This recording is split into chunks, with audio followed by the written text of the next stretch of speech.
Senhoras, senhores, queridas irmãs, queridos irmãos espíritas, jovens, nossos votos cordiais de muita paz.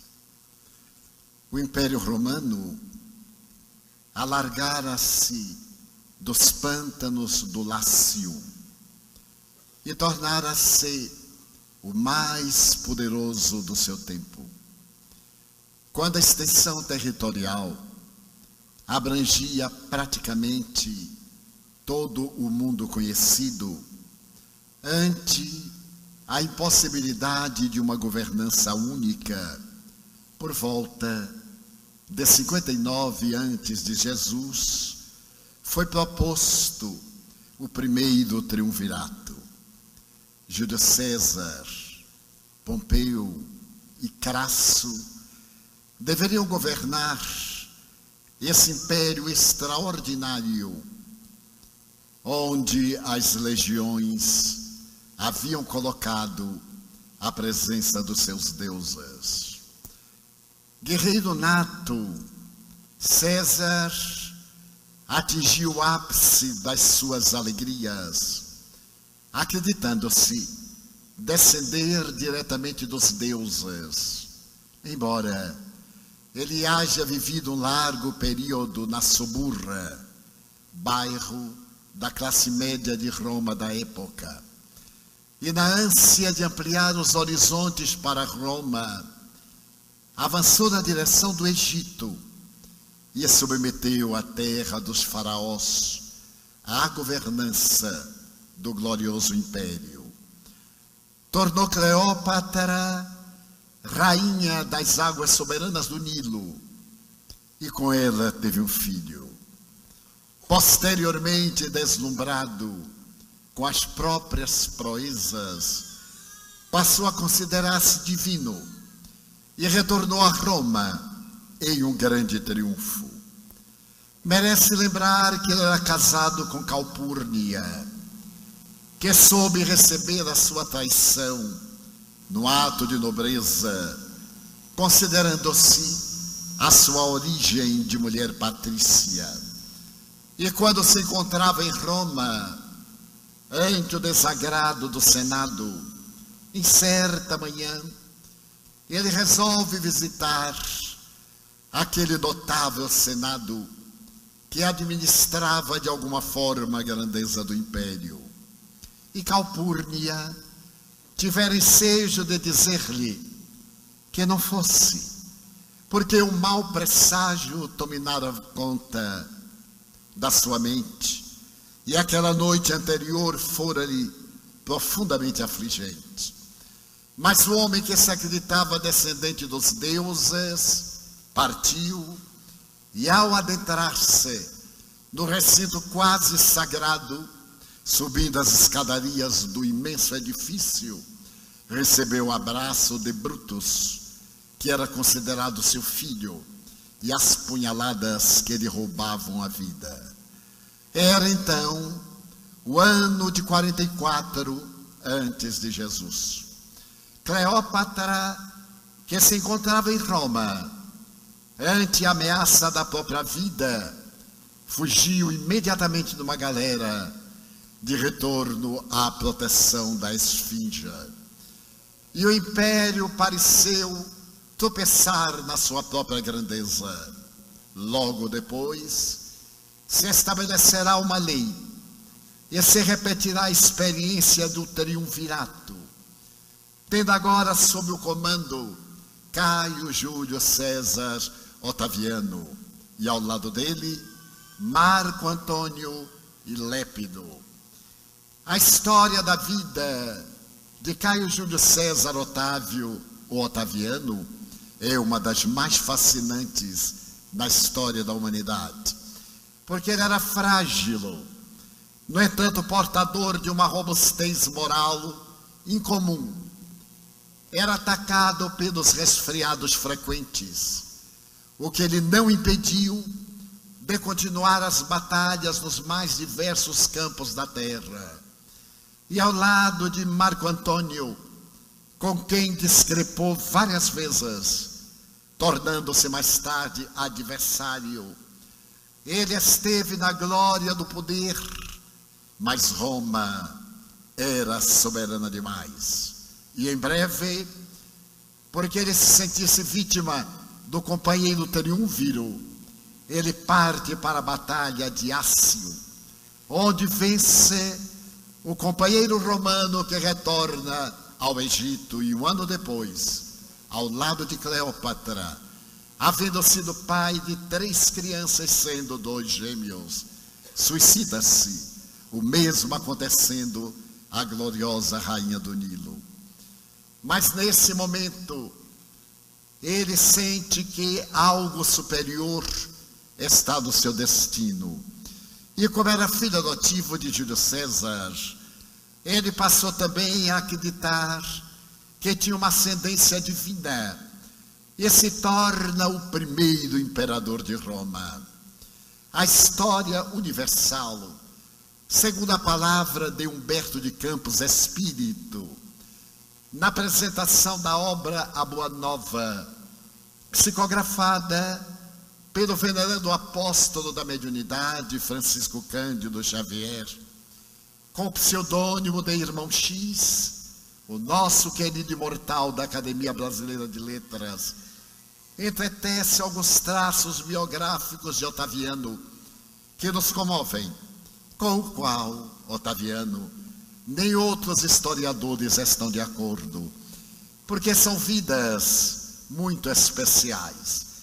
Mas diz o Irmão X que os historiadores do Império Romano repentinamente começaram a perguntar-se o que estava acontecendo, porque Roma sempre esteve em guerra. Apenas 2 vezes o santuário da deusa Vitória tinha suas portas fechadas, o que significava que Roma estava em paz. Não se sabe explicar exatamente o que aconteceu com aquele homem, porque ele, assumindo a governança do império, procurou demonstrar que a felicidade de um povo é, de certo modo, resultado da dignidade dos seus governantes. E estabeleceu leis de alto significado. Ele descobriu, por exemplo, que a sua filha entregava-se a licenças morais perturbadoras. E para demonstrar que na casa imperial havia dignidade, ele exilou a própria filha para a ilha grega da mandatária. E mais tarde, porque uma neta se entregasse também a disparates de natureza moral, a sua mão não tremeu em mandá-la igualmente para o exílio. Ainda narra Humberto de Campos que a esposa, a imperatriz, começou a realizar experiências funestas, aplicando veneno nos escravos, para saber qual do mais eficaz, a fim de libertar-se de inimigos políticos. E quando Otaviano soube, separou-se no tálamo conjugal, porque ele ensinava que o imperador e os governantes deveriam pautar a sua conduta dentro da ordem, do dever, das experiências de dignidade que merecem ser modelo para o povo. É nesse período que algo singular acontece. Não reencarnam na terra aqueles espíritos turbulentos e guerreiros, como Alexandre Magno da Macedônia, como Ciro, o grande persa, nem como outros tantos que deixaram lastro de sangue por toda parte. A divindade fez-se reencarnar-se na terra filósofos e poetas, Ovídio, Tito Livio, Mecenas, Salústio, que ornamentaram o período da vida do imperador com as mais belas páginas latinas do pensamento poético e filosófico, herdado da Magna Grécia, inaugurando a era da grandeza cultural de Roma. Muitas vezes, o imperador, na sua tribuna de ouro, em pleno foro, era dominado pelas lágrimas, quando escutava o poeta cantar: ó sol fecundo, que diariamente iluminas o dia, com o teu carro de luz que vai de um lado para o outro, que nesse périplo grandioso não vejas nada tão belo e eloquente quanto Roma. Otaviano estava exultante, porque à cabeça do império estava um homem de alta moralidade, que servia de modelo. Mas o que terá acontecido é que naquele período as entidades venerandas que abençoam a terra estavam preparando o advento de Jesus Cristo para mergulhar nas sombras do planeta e oferecer a tese do amor para vencer os séculos futuros. Logo depois, em um pedaço de terra distante de Roma, que Pompeu houvera conquistado e oferecido à Síria, a mesma Síria de hoje, estava Israel. E Israel se encontrava sob a governança de Herodes, o Grande, que não era judeu. Asmoneu de nascimento, era detestado pelos judeus, a quem também odiava. Casado com uma princesa Asmoneia, Herodes, na opinião da história, foi a personagem mais cruel daquele século. Caracterizava-se pelos transtornos de natureza mental. Tinha mania de perseguição. Edificava palácios a cada passo, para no momento de sedição poder fugir, como se ele fosse candidato à imortalidade do corpo. Mas na sua governança terrível, ele mandara executar milhares de pessoas, sem qualquer motivo, ou se motivo algum houvesse para assassinar-se a criatura humana. Nesse período de terror, ele separou-se da própria esposa, a quem mandou matar, sob a falsa suspeição de adultério. Foi esse homem terrível que bajulava o imperador em Roma e mandava grandes espólios em ouro para manter a sua posição execranda e odienta. É na governança de Herodes, o Grande, que nasce Jesus. Em uma gruta calcária, nas cercanias de Betlehem de Judá, vai nascer o indivíduo que modificará a história da humanidade para sempre.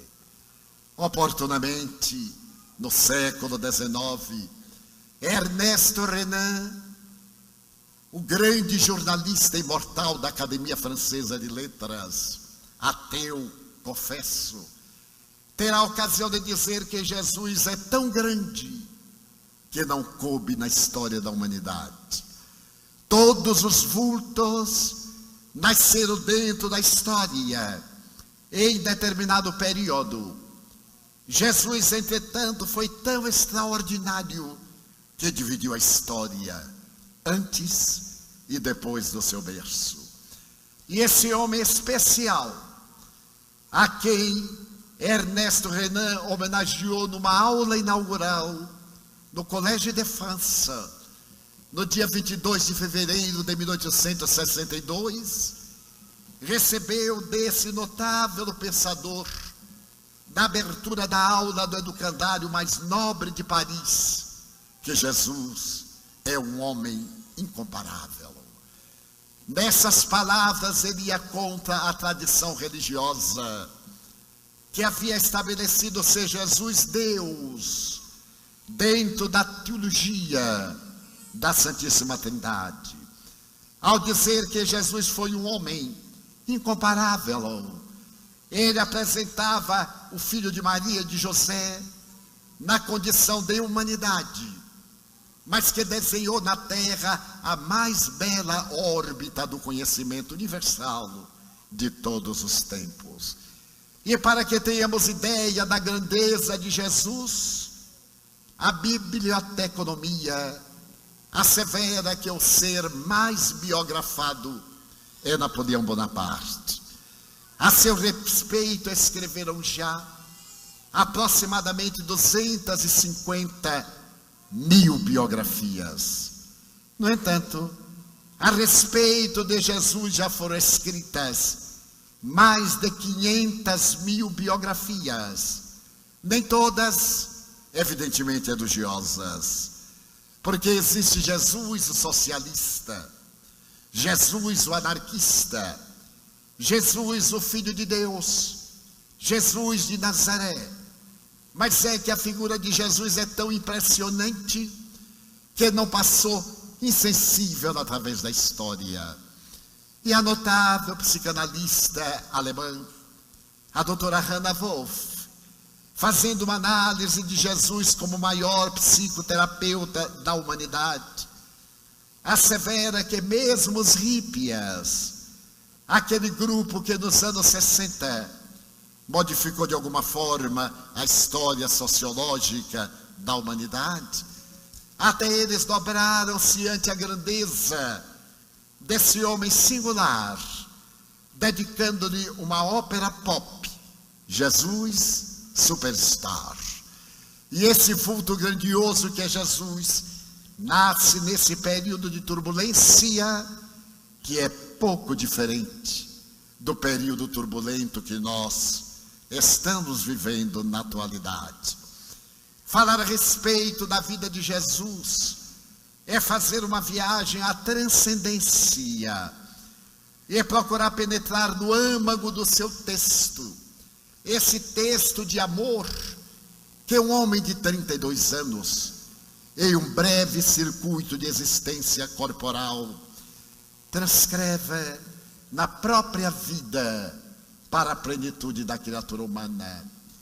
O seu evangelho é o resultado da narrativa de algumas testemunhas, e de outros que dele ouviram falar, motivo de controvérsia, de traduções fraudulentas, de interpretações feitas pelo interesse de grupos, de credos ou de países.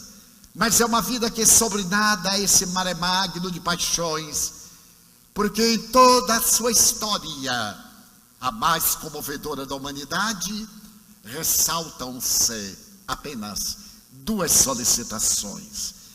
Quando nós lemos, por exemplo, o Sermão da Montanha, deixemos-nos arrebatar pela imaginação e vemos o lago de Genezaré, que nada mais é do que um pequeno mar, cujo volume de águas é menor do que o da Baía de Guanabara, no Rio de Janeiro, mas onde ele cantou a magna história da humanidade, com palavras simples, com pessoas modestas, da região mais pobre de Israel, dividido o país em tetrarquias, sendo aquela uma região de pescadores, de comerciantes modestos, de agricultores simples.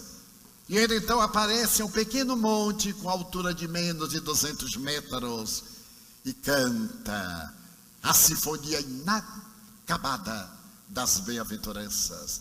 Até ele, herói, era aquele que vencia o outro, triunfador, o que esmagava o outro.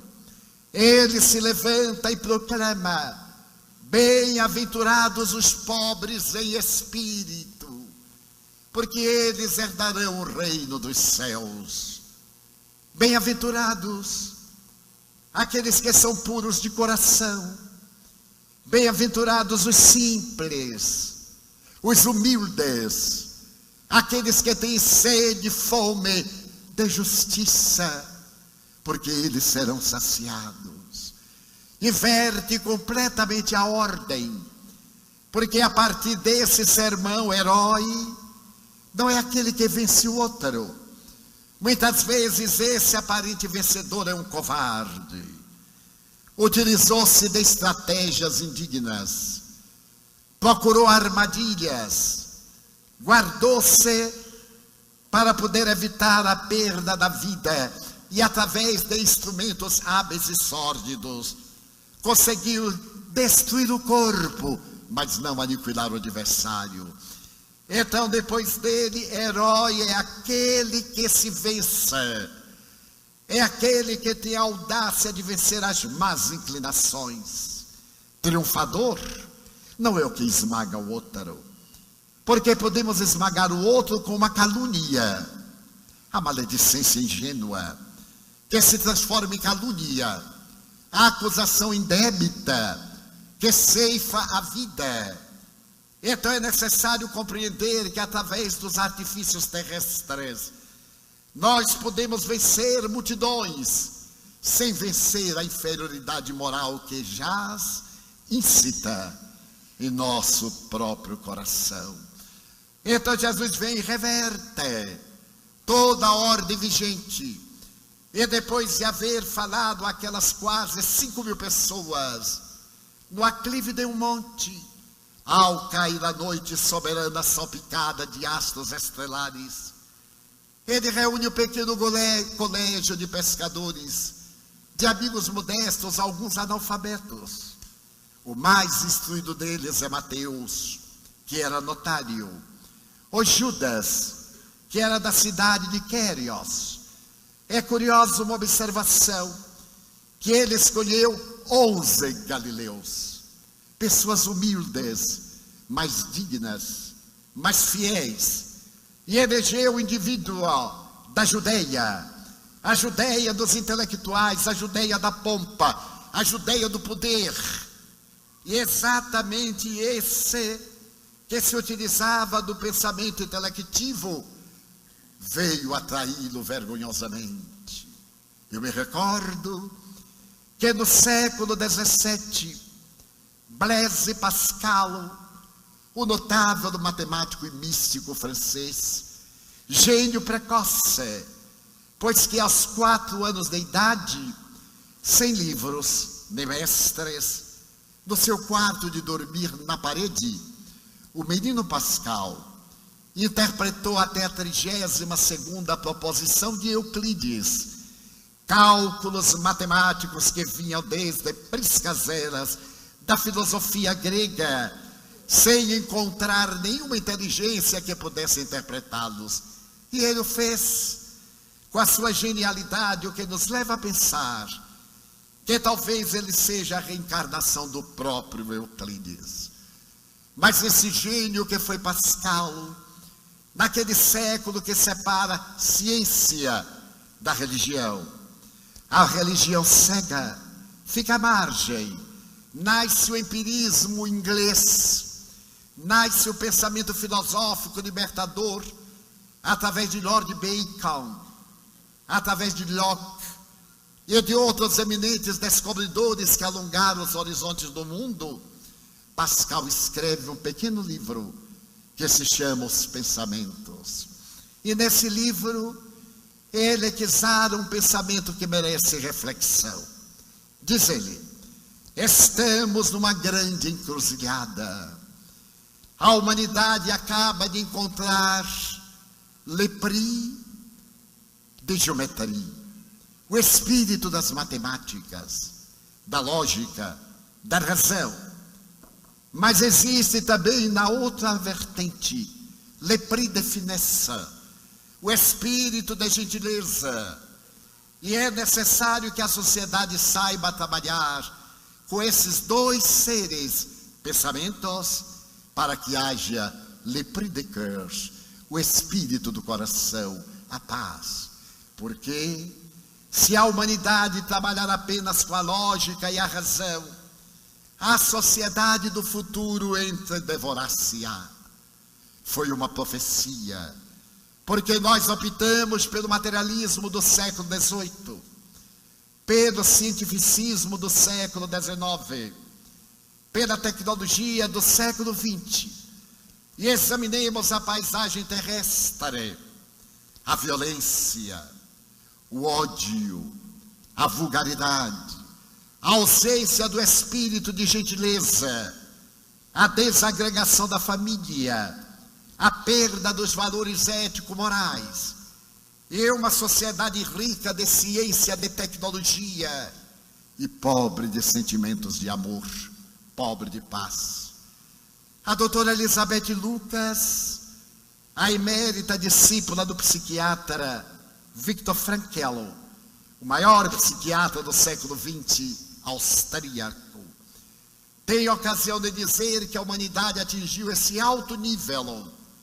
Entretanto, apresenta também o alto nível de descontrole psicológico, de distúrbios psiquiátricos e de enfermidades degenerativas.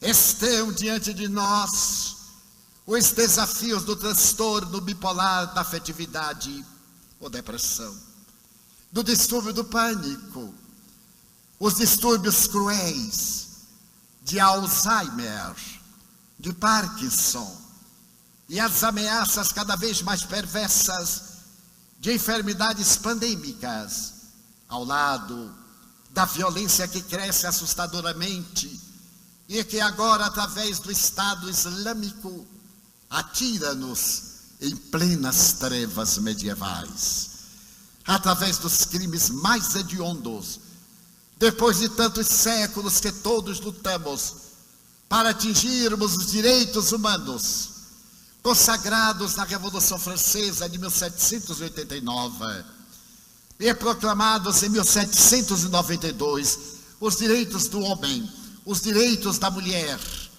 Vemos o cenário no Brasil, 500 mil assassinados em 10 anos.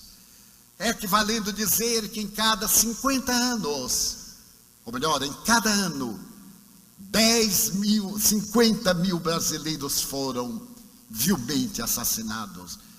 E no ano que passou, a estatística tornou-se ainda mais alarmante.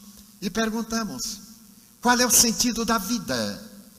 É a grande interrogação deste momento, que vem desde o século passado, quando Carl Gustav Jung, o pai da psicologia analítica, fez uma interrogação à cultura gloriosa do século. Qual é o sentido psicológico da vida? Repetindo o mesmo de Frankl, qual é o significado psicológico? Uma vida que não tem sentido é uma vida amorfa, uma vida que não tem uma meta dignificante, marcha inexoravelmente para a tragédia do crime, a depressão, a ausência das drogas aditivas, o sexismo, o individualismo, o consumismo e a perda da autoestima.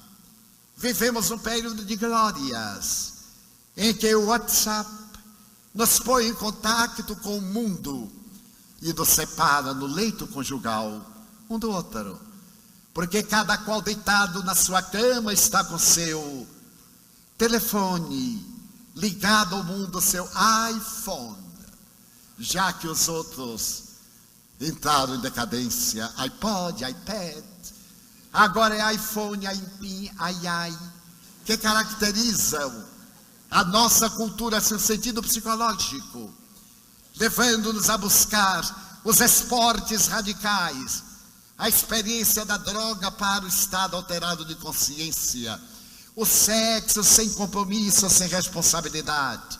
Será que fomos criados para a exorbitância do prazer? A busca do prazer tornou-se uma meta que a maioria de nós persegue com avidez. Não interessa nenhuma coisa senão o pódio, muito rápido, porque o triunfo da terra é fugaz. Já dizia a tradição latina, que é muito transitória a glória, a alegria dos 15 minutos de holofotes. Mas nós somos hoje manipulados por vários fatores que nos levam a considerar que a nossa sociedade exija, como condição sine qua non de vida, que todos sejamos felizes. Então afivelamos a máscara do sorriso à face e fingimos que somos felizes. Vivemos o período do fingimento. Se a escola, o mestre finge que ensina, o aluno finge que presta atenção, e a sociedade finge que está tudo bem, embora tudo esteja necessitando de uma reforma. Reforma que foi proposta há 2000 anos por aquele homem singular quando, conforme dizíamos, naquela noite estrelada, em que a terra cantava uma sinfonia através das onomatopeias da natureza, ele reuniu seu pequeno grupo e disse-lhe: eis que vos foi dito pela tradição, amareis aqueles que vos amam e odiareis aqueles que vos odeiam. Eu, porém, vos digo, amareis aqueles que vos amam, e em particular aqueles que vos odeiam e perseguem, fazendo-lhes todo bem. Que homem audacioso! Levantar-se contra a tradição de Israel, a tradição multimilenar, que nos havia dado a lei de Talião, ou lei de tal e qual, hoje vigente no Corão, que os estados alucinados do fascínio e do fanatismo desejam implantar na terra, com a anuência de jovens ocidentais, que frustrados, vazios existenciais, partem para o Oriente, a fim de exercitarem a matança psicopata, mandando vídeos estarrecedores para que o mundo tema. Mas o mundo não teme, porque há uma fatalidade, que se chama evolução, e essa fatalidade está exarada nas duas solicitações que Jesus nos fez. A maioria de nós, se não a quase totalidade aqui, já ouviu falar dele sob vários aspectos. Alguns somos seus seguidores, em diferentes denominações religiosas, mas ainda não tivemos a coragem de atender a 2 pedidos que ele nos fez há 20 séculos. O primeiro pedido é muito simples: que nos amemos uns aos outros. Apenas isto. Será tão difícil assim amar? Então façamos uma análise mais gentil, que nos toleremos uns aos outros. E se não for possível amarmos uns aos outros, que nos suportemos uns aos outros, dando ao outro o direito de viver e concedendo-lhe o direito de ser como é, mas a nós, exigindo-nos o dever de sermos cada dia melhores do que no anterior, e assim incessantemente, conforme Allan Kardec, o ínclito codificador do Espiritismo propõe. Reconhece-se o verdadeiro espírita pela sua transformação moral para melhor, sendo hoje melhor do que ontem e amanhã melhor do que hoje. Mas o segundo pedido que Jesus nos fez é também tão singelo que chega a ser comovente: não fazer a outrem o que não desejar que outrem lhe faça. Aí está toda a filosofia, toda a proposta ética desse pequeno livro que modificou a estrutura da sociedade. Porque ele mesmo amou de tal forma que aqueles que se lhe tornaram seus adversários respeitavam-lhe a grandeza moral. E no momento culminante da cruz, ele pôde dizer-lhes, na súplica que rogou ao Pai, a respeito do perdão, porque não sabiam o que fazia, nenhum deles. Mas é exatamente a proposta da nova psicologia. Eles haviam sido vítimas de um surto, de um transtorno psicopatológico, de uma alucinação para levar aquele homem à cruz. Porque no início da semana, quando ele vem de Betânia, uma região modesta a 7 quilômetros de Jerusalém, e você vai acercando na dita cidade sagrada, as pessoas fascinam-se E eu me pergunto hoje, que fascínio tinha a figura de Jesus? Que energia irradiava? Porque somente duas posturas tomavam conta da criatura: ou amava ou detestava. Como ainda hoje, ou ele é amado ou jogado no poço da indiferença daqueles que o detestam. E o detestam por causa da suave, sublime lei de amor, que é a mais notável lei universal. Albert Einstein, antes de morrer, escreveu uma carta memorável à sua filha. Nessa carta, em palavras minhas, ele diz: eu não fui um bom pai, eu não fui um bom esposo, mas depois de haver percorrido as páginas da física quântica das matemáticas, cheguei a uma conclusão: existe no universo uma força que é a mais poderosa que o conhecimento humano já conseguiu perceber. Além da gravidade, do eletromagnetismo, da lei quântica forte, da lei quântica fraca, ao amor. O amor é a força poderosa que leva o homem às culminâncias da glória e pode modificar a estrutura da vida. Reconhece este homem especial, que era tido como materialista, e depois de apresentar a sua célebre teoria do tempo e do espaço, da fórmula do rascunho do ano de 1905, alguém lhe pergunta: o senhor crê em Deus? E ele, extraordinariamente sábio, deu uma resposta evasiva: eu sei. E muita gente se pergunta: mas o que é que ele quis dizer? É óbvio que ele disse. Eu me recordo de uma experiência pessoal. Encontrava-me em um congresso internacional de parapsicologia na cidade de Montreal, no Canadá. E estavam quase 1000 representantes da psicotrônica, da psicobiofísica e de outras doutrinas equivalentes. E eu havia sido convidado para falar sobre as provas científicas da imortalidade da alma. Éramos espíritas, eu e o nosso tradutor. Então estávamos diante da massa, que nos olhava curiosamente se fôssemos recém-chegados do planeta Marte. Porque eles tinham explicações as mais complexas para negar a imortalidade, afirmando a realidade dos fenômenos psi, que para mim é a confirmação da mediunidade. E então, depois de haver combinado como iríamos fazer com o nosso intérprete, já que eu não falo inglês, chegou o momento de iniciar a conferência. E cada um de nós foi para o microfone. Mas entre levantar-me e chegar ao microfone, eu mudei de ideia. Aquele início que havíamos combinado desapareceu da minha mente e veio uma ideia totalmente diferente. Não tive tempo de avisar-lhe. Então comecei dizendo, depois de saudar o público: eu não creio na imortalidade da alma. O meu tradutor ficou lívido e disse: que louco, o tema são provas científicas da imortalidade da alma, e você disse que não crê na imortalidade da alma? Falou-me em português, e o público nos olhando, e nós rindo e discutindo. E eu lhe dizia: traduza. Ele: não traduzo. Eu: traduza. Não traduzo. Então eu irei dizer no meu inglês com sotaque baiano francano.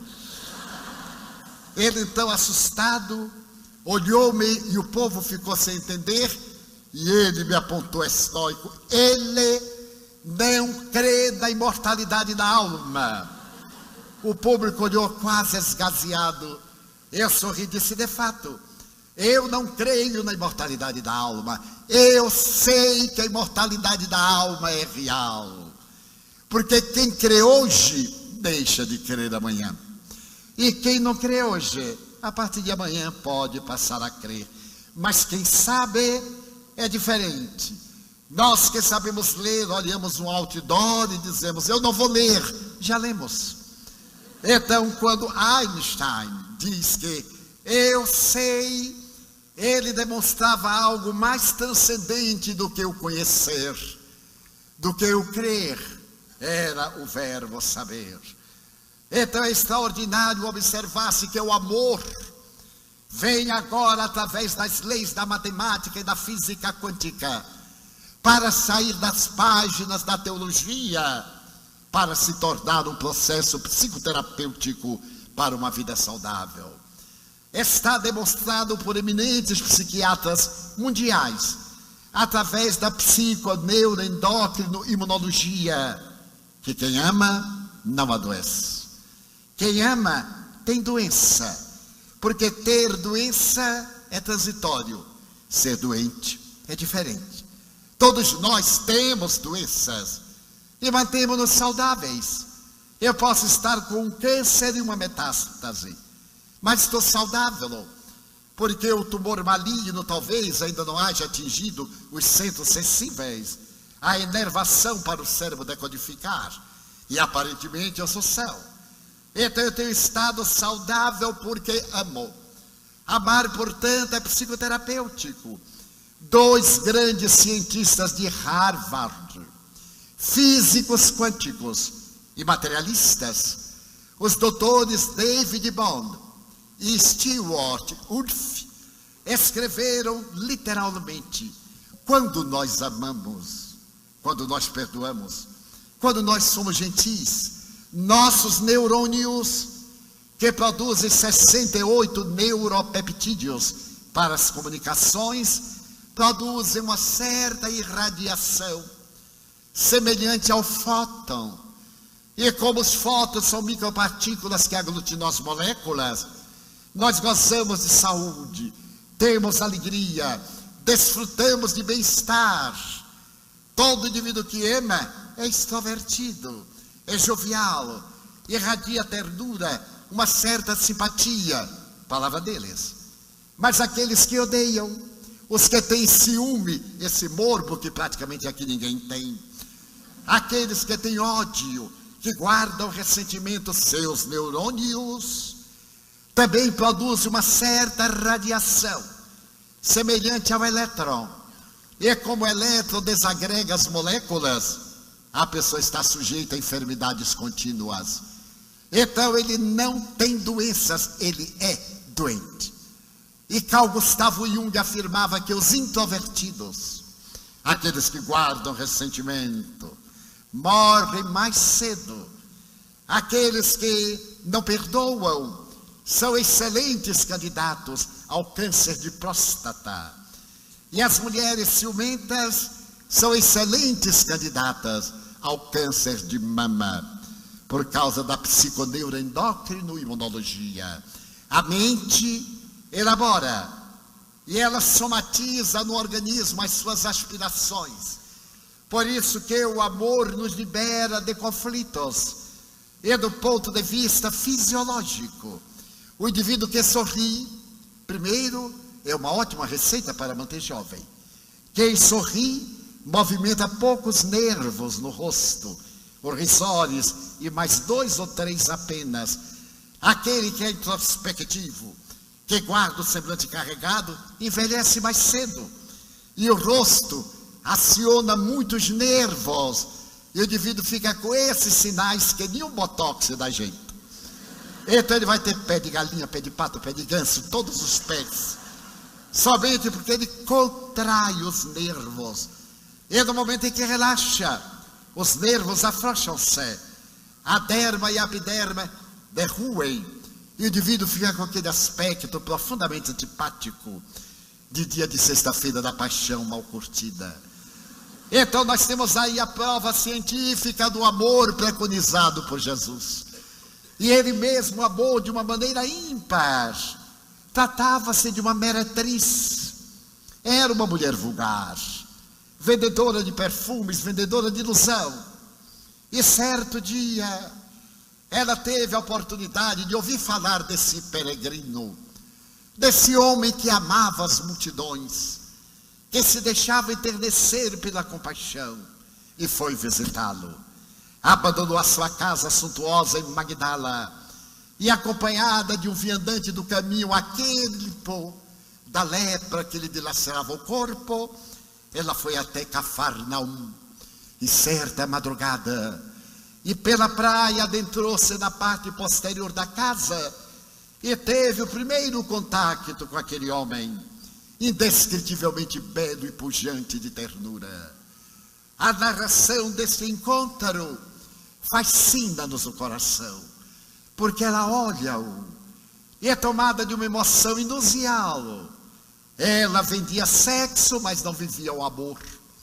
Estava acostumada a fingir emoções, porque havia perdido a faculdade de amar. E então ela se dobra e chama-o Rabi. E ele redargui: Maria.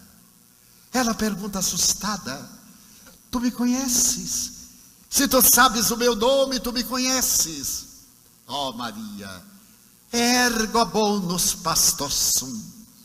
Eu sou o bom pastor.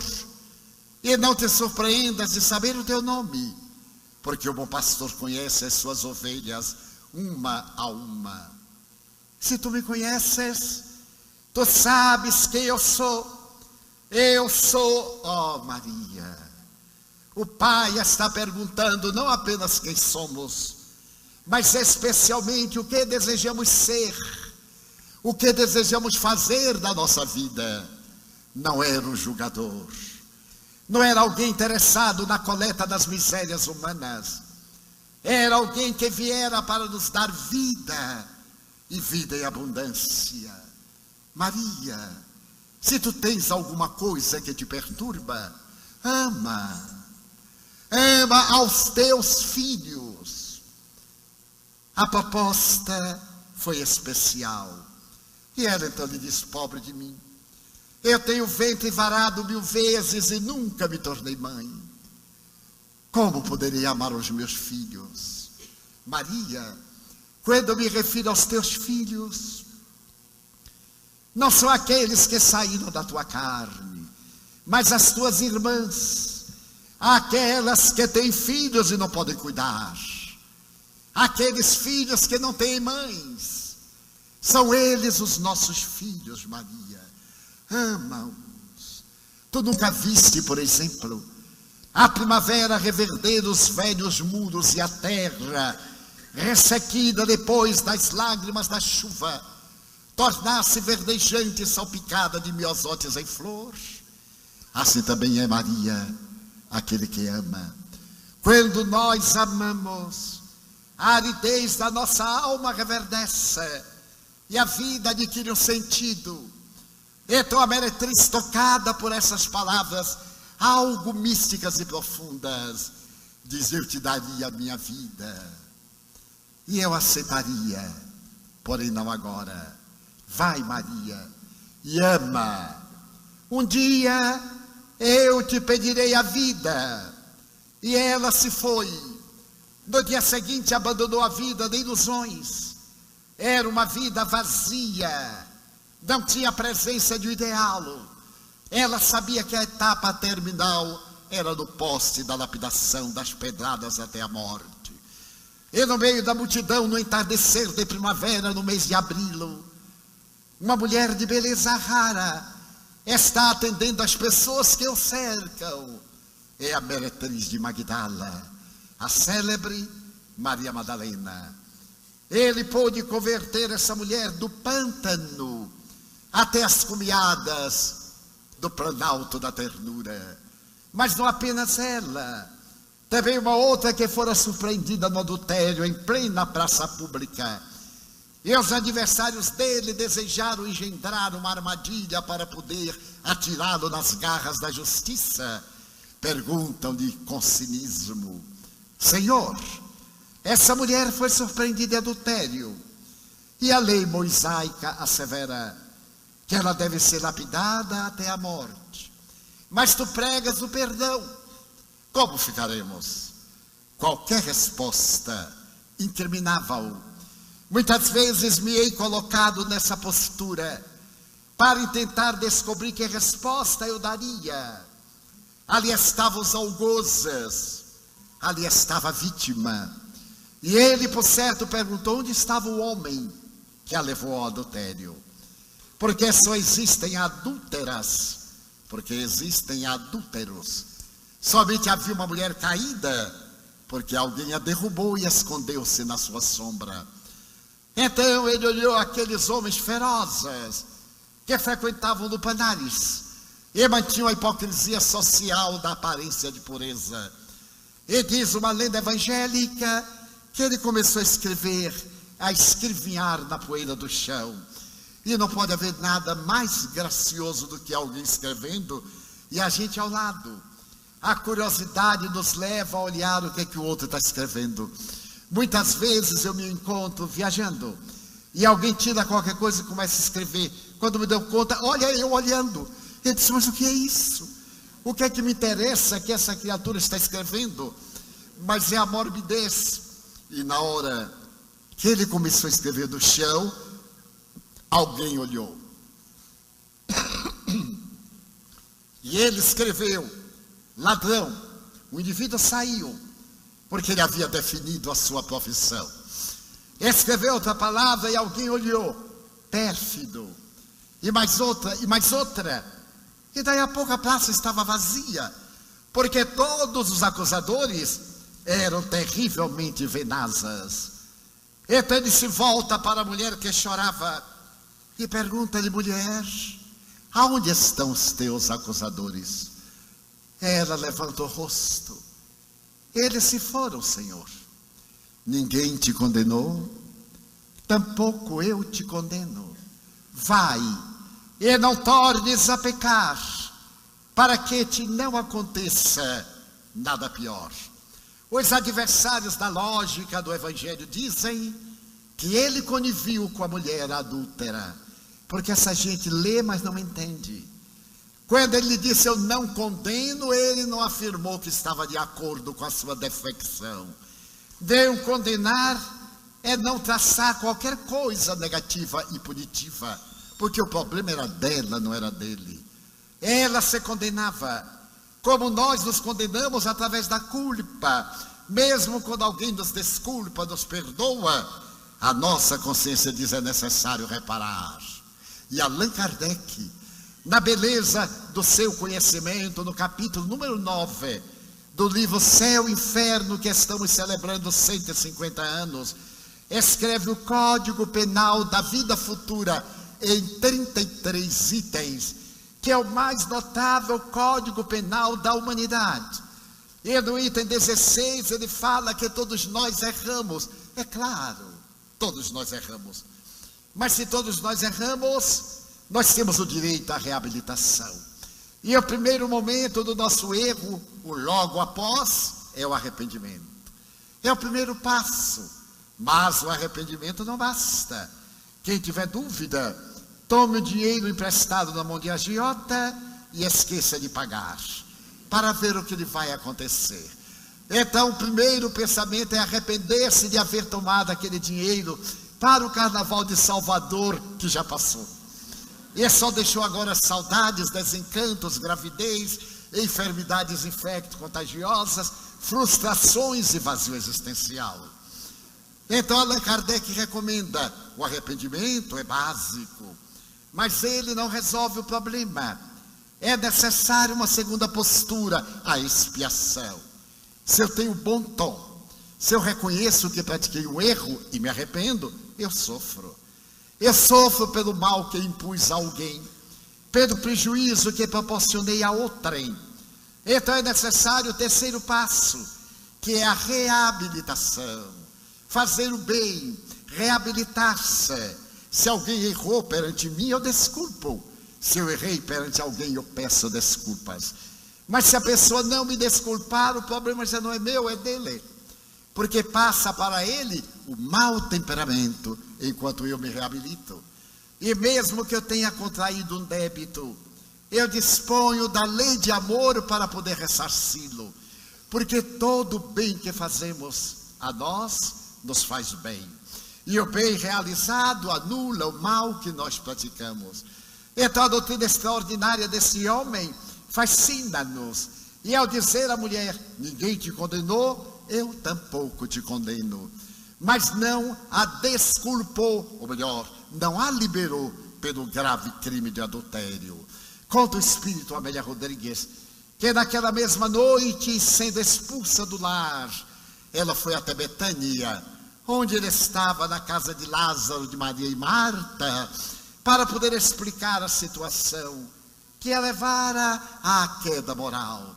Ela disse: Senhor, fazia meses que meu marido não cumpria com os deveres para o tálamo conjugal. E pior, ele levou para dentro de casa a serpente que me deveria picar. Eu passei a ouvir palavras que já houvera esquecido. Quando eu delinqui, não foi com aquele homem, foi com o marido que me desprezou. O meu corpo estava nas mãos do estranho, mas a minha alma estava ajoelhada diante do homem que eu amo, que é o meu marido.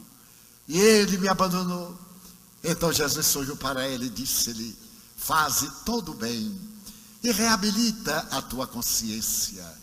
Ela sai de Israel, onde a intolerância era caracterizada pela crueldade, e vai para as terras de Tiro, próximas de Sidom, e abre uma casa para receber pessoas miseráveis, aqueles portadores das febres, do impaludismo, aqueles que eram crianças órfãs, os enfermos que tinham o corpo chagados pela ranceníase.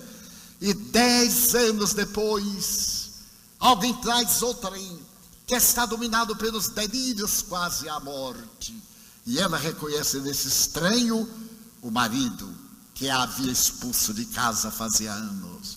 Cuida-lhe, atende-o com ternura, diminui-lhe a ardência da febre, e ele, entre o delírio e a lucidez, pergunta-lhe por que ela cuidava de um estranho.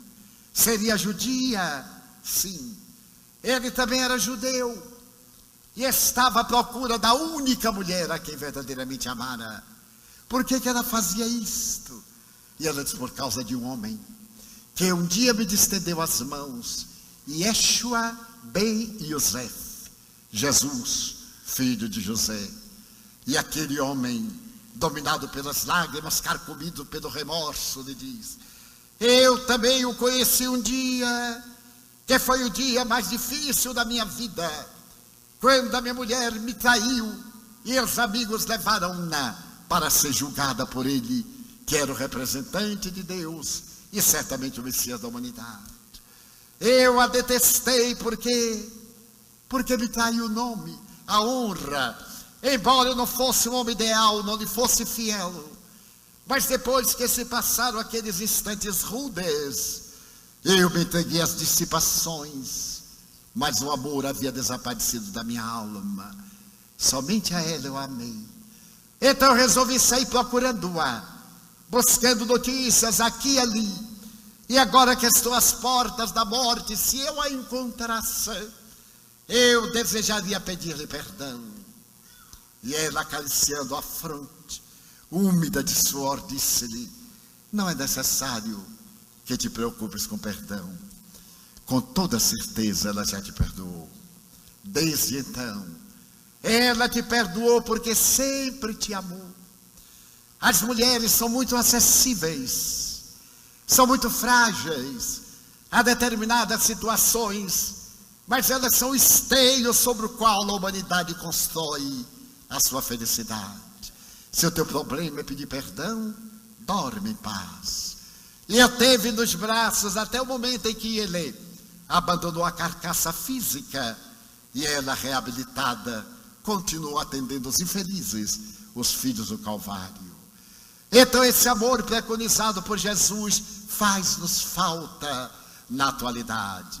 A doutora Elizabeth Lucas, já referida, assevera que a melhor psicoterapia é aquela que se estrutura na ciência e na arte de amar. Nunca necessitamos tanto de amor como hoje. Os nossos relacionamentos afetivos são muito rápidos, porque eles são relacionamentos da persona, do ego, da máscara. São relacionamentos que necessitam de aprofundar, do diálogo. Os meus netos, porque eu já sou tetravô, e não há quem diga, porque eu tenho apenas 87 anos, Os meus netos dizem: tio, o senhor ainda é do tempo dos dinossauros, porque hoje tudo é diferente. E eu pergunto: como é que vocês amam? Não, tio, a gente não chega a amar. É assim: cheguei, já fui. E eu digo: chegou de onde? De lugar nenhum. E foi para onde? Para outro lugar nenhum. É necessário fazermos a viagem para dentro de nós, para perguntarmos qual é o sentido da nossa vida. Na maioria das vezes é ganhar uma posição social relevante. Ter dinheiro é bom, muito bom, mas não resolve todos os problemas. É bom, mas não é essencial, porque há pessoas com menos recursos e muito mais tesouro de paz, e pessoas com recursos infinitos viajando para o suicídio, para os transtornos de comportamento, para a drogadição. Então, nessa hora grave que toma conta da terra, aí estamos todos nós com conflitos. Voltemos aos lares. Há poucos dias estava na audiência com o Papa, o suave e doce Papa Francisco. Éramos quase 5.000 pessoas. E ele se levanta e faz a homilia em italiano. Desejo pedir ao pai, ao genitor masculino, que volte para casa, que ampare seus filhos órfãos de pai. De alguma sorte a mulher tem mais contato com o filho. O pai, de alguma maneira, é fornecedor. Ele se preocupa em dar, mas ele não se preocupa em dar-se. Então eu completo o pensamento do Papa. É mais importante fazer-se presente do que dar presente. Nós damos presentes para nos eximirmos do dever de estar presente. Então nós temos uma sociedade juvenil órfã. Quando chega no momento dos hormônios, não sabe o que fazer. Recorre à escola da vida. Quando tem um conflito, o traficante adota. Oferece o primeiro baseado, a primeira dose. Que é isso, cara? Esqueça. Vamos sonhar, vamos sorrir. E a partir da quinta dose, faz que ele se transforme no revel, que ele furte, roube, ataque, mate. Porque essa é a trajetória desses órfãos de pais vivos. Então o Papa apelava para a mentalidade daqueles que ali estavam transcritos na internet. O seu memorável discurso traduzido ali mesmo em 6 idiomas. Em inglês, francês, espanhol, português, alemão, árabe. Para que pudéssemos voltar para casa. Porque todos de todas as denominações religiosas sentimos que este é um momento muito grave da sociedade. Para onde avançamos? Então a ciência espírita nos trouxe a voz da imortalidade para proclamar: uma vida, por mais longa que seja, é muito curta. Com 87 anos, eu olho para trás e parece-me que foi ontem. Ainda me recordo da primeira visita aqui, neste instituto, quando eu fui convidado para ser o orador da primeira turma de ginásio do ano de 1954. E aqui, sob as bênçãos do extraordinário homem que edificou essa obra de educação, o emérito discípulo do educador Eurípides Bassanufo, eu falei ao primeiro grupo de jovens que terminava o seu curso aqui no Instituto Pestalozzi. Ainda me lembro, ainda recordo de ir à casa da família Palermo e encontrar os nobres amigos palermos que se tornaram irmãos da minha alma, e ver um dos seus filhos chegar ao piano e tocar São Francisco sobre as ondas. Parece-me ontem, e tem 61 anos. Equivale dizer que a irmã morte está me espreitando, a todos nós. Porém eu estou na lista de cima, e dizendo: meu Deus, bota um pouquinho para baixo. E passa pela minha mente como a vida é rápida. Quando eu contava 10 anos, meus amigos, eu olhava um rapaz de 25 anos e achava velho. Eu dizia: nossa, 25 anos, que coragem. Eu sou poeta, eu vou morrer cedo. Naquele tempo os poetas normalmente eram tuberculosos, passavam fome, morriam cedo. Mas de repente eu completei 25 anos. E aí eu olhei um de 40 e disse, 25 anos é uma maravilha. Eu estava cheio de sonhos, de propostas. Olhei para o de 40 e disse, 40, não, eu não chego lá. 40 anos.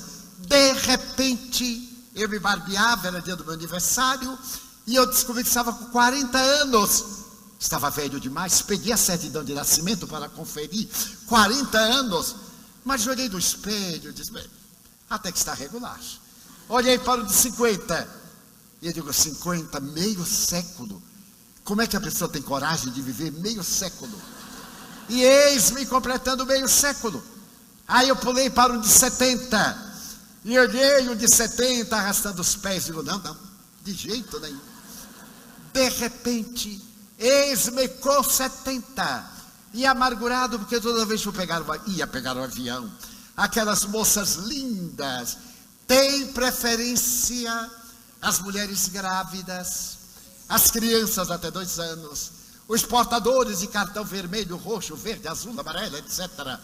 E as pessoas da terceira idade, e eu ficava olhando o desfile de terceira idade, e dizia, Deus meu, não me deixe nessa terceira idade, me volte para a segunda.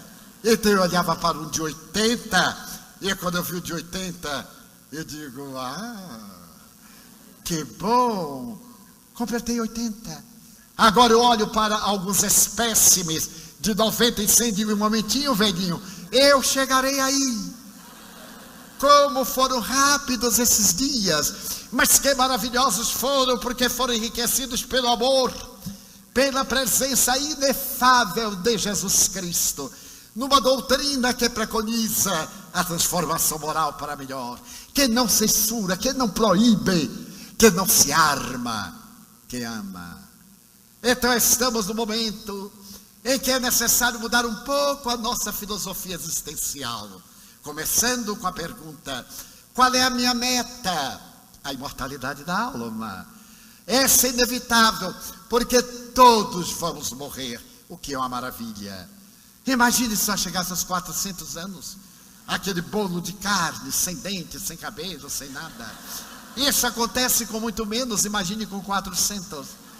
Então a voz que vem do além, da palavra dos imortais, é um convite para que reflexionemos, reconstruindo a nossa família, sentindo a ternura de uma boa conversa com a nossa parceira, com o nosso parceiro. Pode haver nada melhor do que uma boa briga entre marido e mulher. É uma delícia, dizem-me as amigas, porque aqueles primeiros 3 dias são de ressentimentos, de mágoas, disseram coisas horrorosas, mas a volta, a ternura, mas não deixe passar de 3 dias, no máximo 2 dias e meio, porque depois de 3 já aparece outra, é um problema.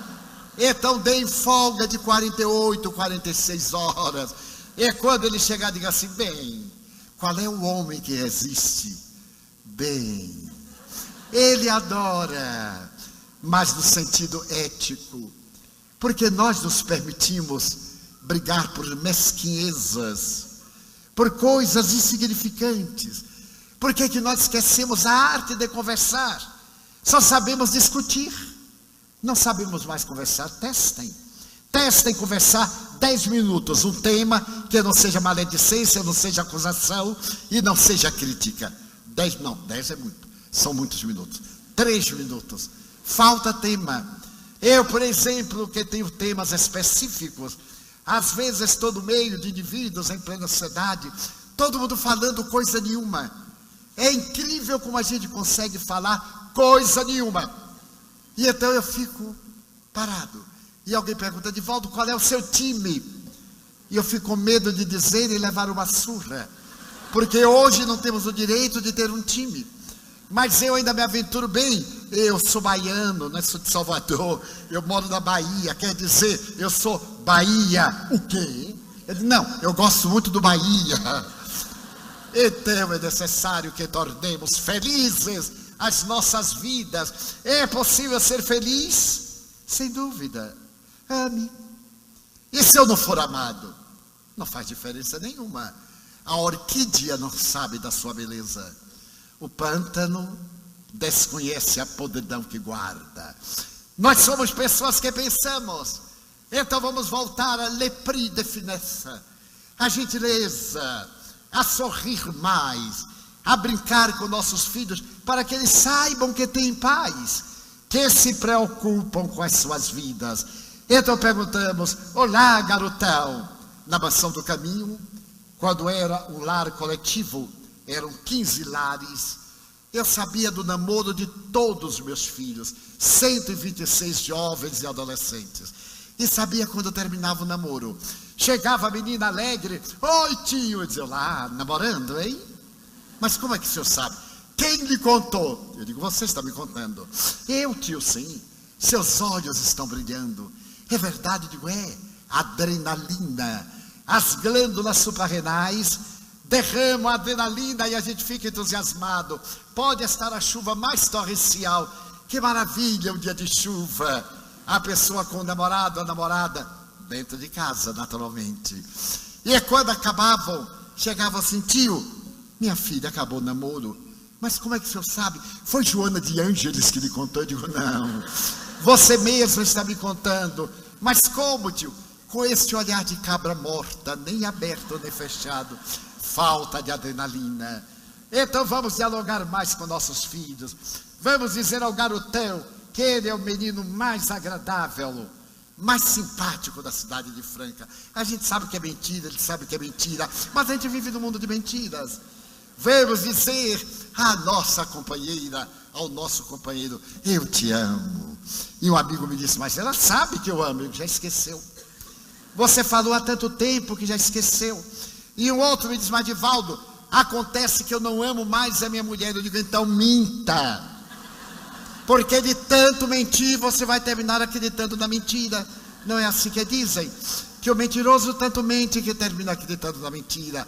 Olhe para ela, assim meio desgastada, as competidoras ali brilhando, mas também estão tomando uma droguinha, um pouquinho de cerveja.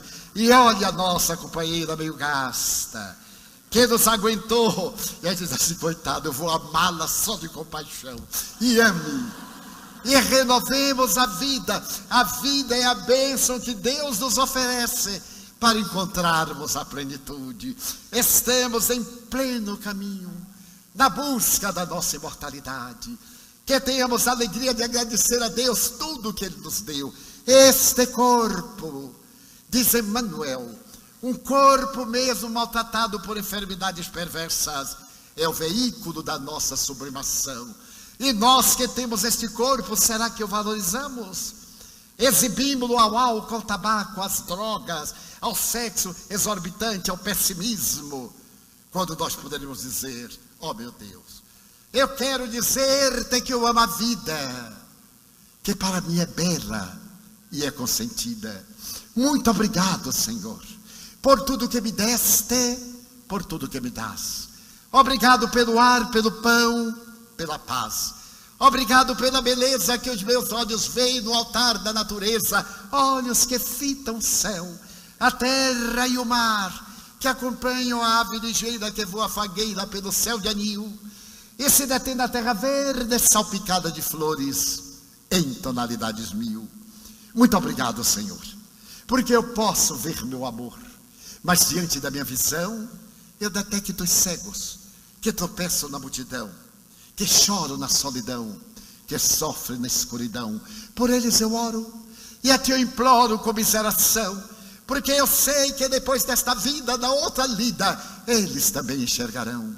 Muito obrigado pelos ouvidos meus, que me foram dados por Deus, ouvidos que ouvem o tamborilar da chuva no terreiro, a melodia que desce no mundo inteiro, a voz melodiosa que desce do morro na praça a cantar, a voz do boiadeiro, a melodia dos imortais que se ouve uma vez e ninguém esquece nunca mais. Pela minha faculdade de ouvir, pelos surdos eu te quero pedir, porque eu sei que depois desta prova da vida nova, eles também escutarão. Obrigado pela minha voz, pela voz que canta, que alfabetiza, que ilumina, que trauteia uma canção, pela voz que legisla. E diante dessa melodia eu quero rogar por aqueles que sofrem de afasia, que não cantam de noite, que não falam de dia. Oro por eles. Eu sei que depois desta dor, do teu reino de amor, eles cantarão.